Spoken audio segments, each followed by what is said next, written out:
How you feeling? You got John Riggs here on a channel all about retro gaming nostalgia and an interesting package from Deutschland, of all places. Whoa. Jaren. See, I say the magic word, all the lights go out.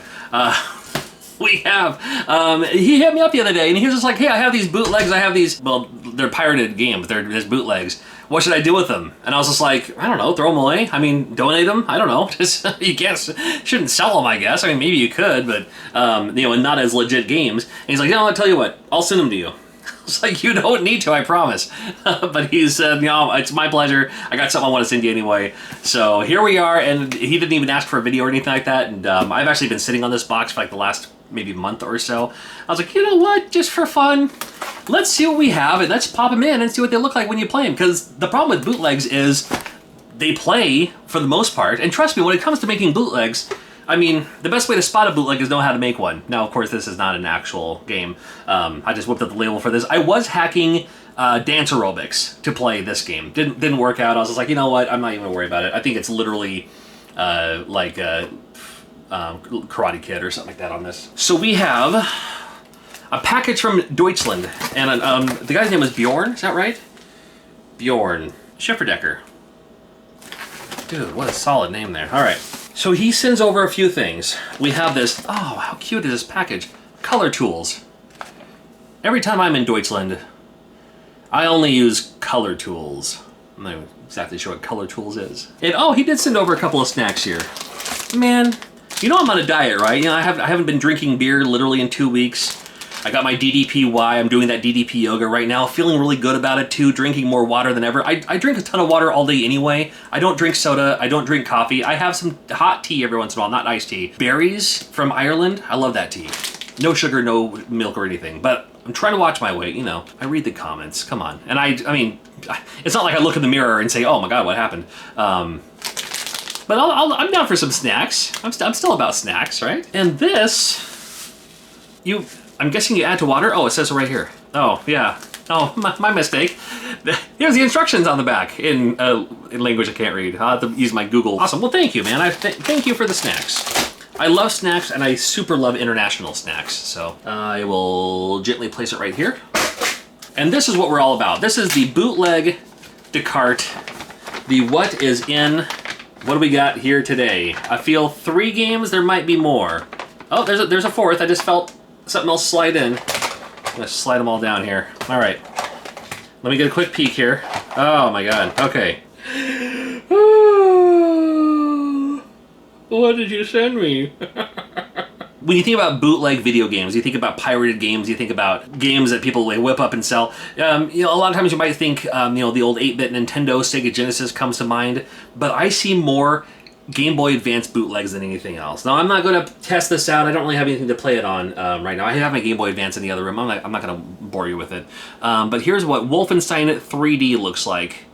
And if I open it up, I mean, it looks pretty similar to an actual proper Game Boy Advance cart anyway. So it even literally says Game Boy Advance. It actually says that on there. So, but this is apparently a bootleg. It's apparently, got to use my crazy eyes to see the fine print. Wolfenstein 3D. I'm not going to pop this one in, but interesting. And not sure what I want to do with these. I don't want to sell them. I mean, I could give them away, but then is that bad too? Like, should I not give away things that are pirated or bootlegged or something? I don't know. Maybe I'll think of something to do with that later on. I'll tell you up front, there are 3 Genesis games, Mega Drive, and then there's 1 NES cart. And I don't know if you'll be able to guess the NES cart by the time I get to it. You know, it's not Little Samson, and it's not like, you know, nothing that big, but it's still a pretty neat game here. Here's the Prince of Persia cart. Now, if you buy a game that looks like this, immediately bootleg. The image is stretched, the Genesis goes way too up top, and then the whole label is not supposed to do that. The label's right here, and then it would say what the game is on top. But that's, man, it's just not a good look. Rounded corners on the label, and it just feels cheap. And the screws in the back are plastic. I don't have that hexadecimal. I mean, I have one somewhere. Hexadecimal, I was gonna say. I'm not gonna open it up. I will pop it in though. So I got my Super Retro Trio 3 Plus because it plays the 3, and I'm sure this will work. Yeah, so here's Prince of Persia. This is probably, I mean, did they ever make Prince? I mean, I think they did. You know, it's by Tengen. So So again, it works. I mean, it plays. But out of all the games you could bootleg, you know, Splatterhouse 3, you know, better games. No, I'm not. I mean, oh, did you see that glitch? What was that? Hold on, let me go back. Let's see if I can do that glitch again. The one thing I'm playing on anyway. Is it gonna do it again? It's not gonna do it again.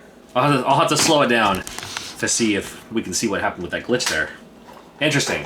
Prince of Persia. Bing. Now here's a great game.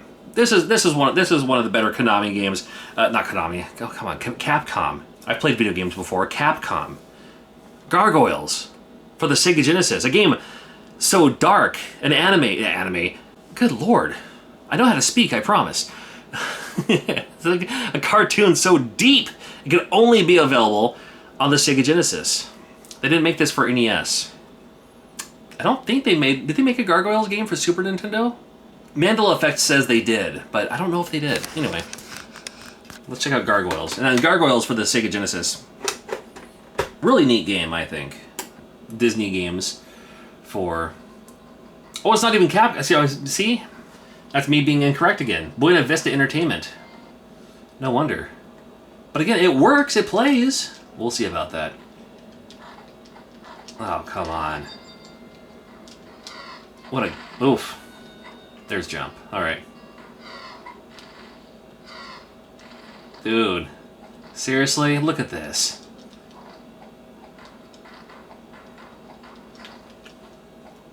Anyway. Here I am. I was like, it's from Capcom. It's Look at this Disney. I just figured it's from Capcom. Buena Vista Entertainment.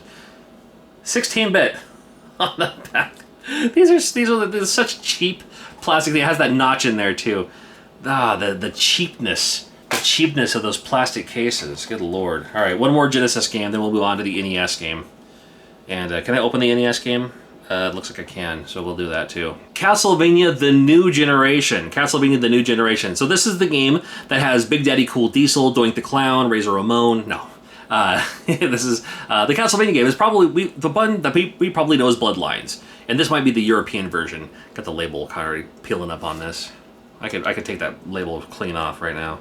Great Castlevania game. Is this better than Castlevania 4? I think it's more like Castlevania than Super Castlevania 4 for the Super Nintendo, but I mean, I still prefer the Super Nintendo version, but this is a great Castlevania game. Not going to deny that. I know there's a lot of people who prefer the Genesis version because it's more like, see, there you go, Castlevania Bloodlines. And the screen's only stretched because I'm playing it through this device. You know, you get the 4:3 ratio. So again, you know, the problem with bootlegs is they still work. You know, and you get them at a discount. Is that a zombie on the ground?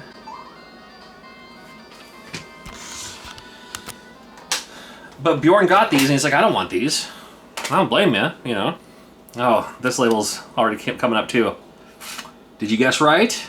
Mega Man 4. That's what this one is. I mean, we can pop it in. Let's see what it looks like here. This goes in this back one. I like Mega Man 4 okay. Not as much as 2 or 3, and not as much as 5 or 6. And it's actually not even working.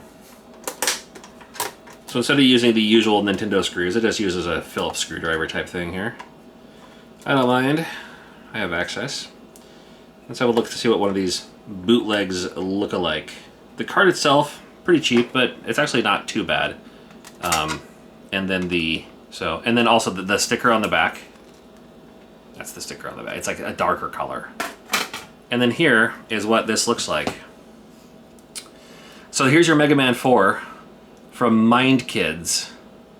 Mind Kids. It's a flash cart. I mean, it's no different than, do I have one around here? What's this one? This is a, you know, so it's, I mean, again, this one's more buff than this one, but I mean, it's a flash card. It's programmable. This is an MMC3, so this would be like your TL-ROM, TS-ROM, something like that. It has a battery on there, so TK-ROM, I guess, would be included. I mean, You know, and this will not program onto the programming device I have. Look at the cover here. Look at that. It's like a darker color. It's stretched for some reason. It doesn't have to be. It shouldn't have to be. It just looks. If gut instinct tells you it's wrong, it's wrong. All right. That's the funny thing with this cart is like, it was so loosely in there, it doesn't even quite fit in there.